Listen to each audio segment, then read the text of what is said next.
তেল আবিবের কেন্দ্রস্থলে ইয়েমেন থেকে ক্ষেপণাস্ত্র হামলা, অত্যন্ত নিহত 6। সিরিয়ায় ইসরায়েল বিরোধী বিক্ষোভে ইসরায়েলি সেনাবাহিনীর গুলি। রাশিয়ার ব্লাস্টিক ক্ষেপণাস্ত্রে ক্ষতিগ্রস্ত কিয়েভের কূটনীতিক মিশনগুলো। আবারও তেল গ্যাস না কিনলে ইউরোপীয় ইউনিয়নের উপর শুল্ক আরোপের হুমকি ট্রাম্পের। সর্বশেষে জানিয়ে দেব, মুসলিম দেশগুলোকে বিভক্ত করার চেষ্টা করছে আমেরিকা ও ইসরায়েল, বলছে ইরান। তেল আবিবের কেন্দ্রস্থলে ইয়েমেন থেকে ক্ষেপণাস্ত্র হামলা, নিহত অন্তত 16। ইয়েমেনের হুতি আনসারুল্লাহ আন্দোলন সমর্থিত সামরিক বাহিনী হুতিবাহী ইসরায়েলের রাজধানী লক্ষ্য করে ক্ষেপণাস্ত্র হামলা চালিয়েছে। ক্ষেপণাস্ত্রটি ইসরায়েলের ক্ষেপণাস্ত্র প্রতিরক্ষা ব্যবস্থাকে এড়িয়ে একটি পার্কে আঘাত এনেছে এবং এতে 16 জন নিহত হয়েছে বলে ইসরায়েলি গণমাধ্যম জানিয়েছে। এরই মধ্যে ইসরায়েলের দখলদার বাহিনী ক্ষেপণাস্ত্র মোকাবেলায় তাদের ব্যর্থতার কথা স্বীকার করেছে। তবে কেন তাদের ক্ষেপণাস্ত্র প্রতিরক্ষা ব্যবস্থা ইয়েমেনের এই ক্ষেপণাস্ত্র ভূপাতিত্ব করতে পারেনি তা নিয়ে তদন্ত শুরু হয়েছে। এদিকে হুতি আনসারুল্লাহ আন্দোলনের সর্বোচ্চ রাজনৈতিক পরিষদের সদস্য হাশেম আল আসাদ বলেছেন, তেল আবিবে এই সফল হামলার মধ্য দিয়ে ইহুদিবাদী ইসরায়েলের $100 কোটি ক্ষেপণাস্ত্র প্রতিরক্ষা ব্যবস্থার সীমাবদ্ধতা পরিষ্কার হয়েছে। তিনি বলেছেন, এই হামলার মধ্য দিয়ে স্পষ্ট হয়েছে যে ইহুদিবাদী ইসরায়েলের কেন্দ্রস্থল এখন আর ইয়েমেনের ক্ষেপণাস্ত্র থেকে মোটেই নিরাপদ নয়। তিনি আরেকটা রহস্যজনকভাবে বলেছেন, ইয়েমেনের ক্ষেপণাস্ত্র ঠেকাতে গিয়ে ইসরায়েল যেসব ক্ষেপণাস্ত্র ছড়েছে তাতে আরও বেশি ধ্বংসযোগ্য হয়েছে। এসব প্রতিরক্ষা ব্যবস্থা এখন আর কোনো মূল্য নেই। সিরিয়ায় ইসরায়েল বিরোধী বিক্ষোভে ইসরায়েলি বাহিনীর গুলি। সিরিয়ার দক্ষিণাঞ্চলের সেদা প্রদেশে আমিয়া গ্রামে ইসরায়েল বিরোধী বিক্ষোভকারীদের উপর গুলি চালিয়েছে ইসরায়েলি বাহিনী। এতে অন্তত একজন বিক্ষোভকারী আহত হয়েছেন। আহত ব্যক্তির নাম রাহে আল হুসাইন। স্থানীয় গণমাধ্যম বলেছে, ইসরায়েলি বাহিনীর উপস্থিতির বিরুদ্ধে প্রতিবাদরত অবস্থায় আল হুসাইন পায়ে গুলিবিদ্ধ হন। তাকে দ্রুত নিকটবর্তী হাসপাতালে চিকিৎসার জন্য নিয়ে যাওয়া হয়। ইসরায়েলি সেনাবাহিনী দাবি করেছে, বিক্ষোভকারীদের তাদের অবস্থান থেকে দূরে থাকার নির্দেশ দেওয়া হয়েছিল। এক পর্যায়ে পরিস্থিতি হুমকির মুখে পড়ে গেলে তখন গুলি চালাতে বাধ্য হয়। সেনাবাহিনী এক বিবৃতিতে বলা হয়, বিক্ষোভ চলাকালে একটি হুমকি শনাক্ত করায় আমরা প্রয়োজনীয় পদক্ষেপ নিয়েছি। এতে একজন বিক্ষোভকারী আহত হয়েছেন। লন্ডন ভিত্তিক পর্যবেক্ষক সংস্থা Syrian observatory for human rights জানিয়েছে, ইসরায়েলি সেনারা আল জাইজা ব্যারাকে থেকে সরাসরি বিক্ষোভকারীদের লক্ষ্য করে গুলি চালায়। গোলান মালভূমির নিয়ন্ত্রণ নিয়ে সিরিয়ার সঙ্গে ইসরায়েলের দীর্ঘদিনের উত্তেজনা বিদ্যমান। জাতিসংঘের তত্ত্বাবধানে থাকা এই অঞ্চলে ইসরায়েলের সাম্প্রতিক সামরিক পদক্ষেপ আন্তর্জাতিক মহলে নিন্দার মুখে পড়েছে। এদিকে সিরিয়ার অন্তর্বর্তী সরকার ইসরায়েলের সামরিক কার্যক্রম নিয়ে কি পদক্ষেপ নেবে তা এখনও অনিশ্চিত। নতুন সরকার প্রধান হায়াত তেহরিয়ার শাম নেতা আহমেদ আল সারা এ বিষয়ে কোনো স্পষ্ট বক্তব্য দেননি। সরকারের মুখপাত্র হুদাইদা কাতার ভিত্তিক গণমাধ্যম আল জাজিরাকে বলেছেন, মানুষের মধ্যে ক্ষোভ রয়েছে। তারা মনে করছে পুরো ব্যবস্থার পরিবর্তে ইসরায়েলের আকর্ষণ শুরু হয়েছে।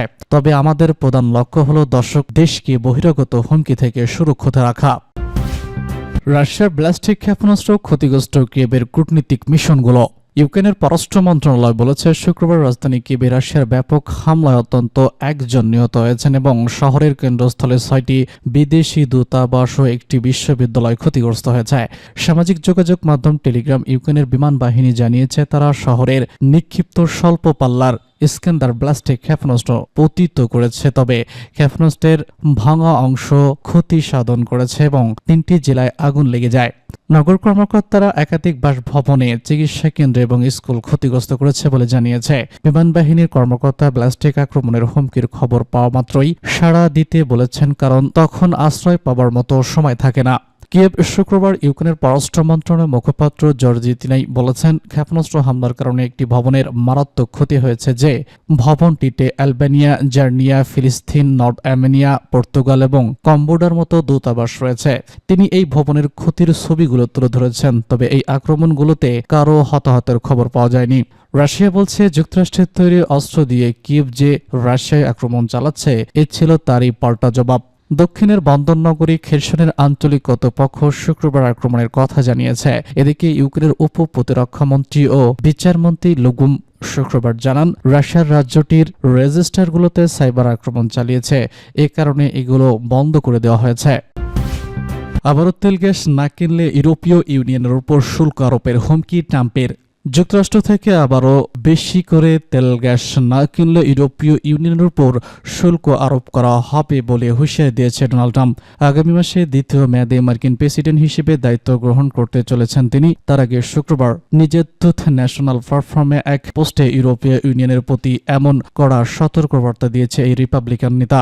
ট্রাম্প বলেছেন, ইউরোপীয় ইউনিয়নকে বলেছে আমাদের থেকে বড় আকারে তেল ও গ্যাস কিনলে তাদের বিশাল বাণিজ্যিক ঘাটতি পূরণ হতে পারে, না হলে পুরোপুরি শুল্ক আরোপ হবে। আগামী 20 জানুয়ারি প্রেসিডেন্ট হিসেবে শপথ নিতে যাওয়া ডোনাল্ড ট্রাম্প এরই মধ্যে কানাডা, মেক্সিকো এবং চীনের বিরুদ্ধে কঠোর শুল্ক আরোপের হুমকি দিয়েছেন। এতে বৈশ্বিক নীতিতে অস্থিরতা সৃষ্টির আশঙ্কা রয়েছে।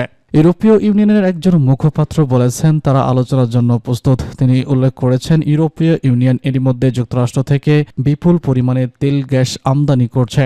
তবে যদি যুক্তরাষ্ট্র উৎপাদন না বাড়ায় বা এশিয়ার মতো বড় ক্রেতাদের সরবরাহ নীতি না হয়, তাহলে অতিরিক্ত আমদানি সম্ভব নয়। যুক্তরাষ্ট্রের সরকারি তথ্য মতে এখনই যুক্তরাষ্ট্রের তেল গ্যাসের বড় ক্রেতা ইউরোপীয় ইউনিয়ন। 2022 সালে ইউরোপীয় ইউনিয়ন থেকে যুক্তরাষ্ট্র পণ্য আমদানি করেছিল 53,350 কোটি ডলারের। বিপরীতে ইউরোপীয় ইউনিয়নতে যুক্তরাষ্ট্রের রপ্তানি ছিল 35,80 কোটি ডলারের। ফলে সে বছর ইউরোপীয় ইউনিয়নের সঙ্গে যুক্তরাষ্ট্রের পথ বাণিজ্য ঘাটতি ছিল 20,250 কোটি ডলার। বিশ্লেষকরা বলছেন, ট্রাম্পের শুল্ক হুমকি ইউরোপীয় দেশগুলোতে সম্ভাব্য বাণিজ্য যুদ্ধের আশঙ্কা বাড়িয়েছে। এই শুল্ক ইউরোপীয় নীতিতে আরও চাপ সৃষ্টি করতে পারে। মুসলিম দেশগুলোকে বিভক্ত করার চেষ্টা করছে আমেরিকা ও ইসরায়েল।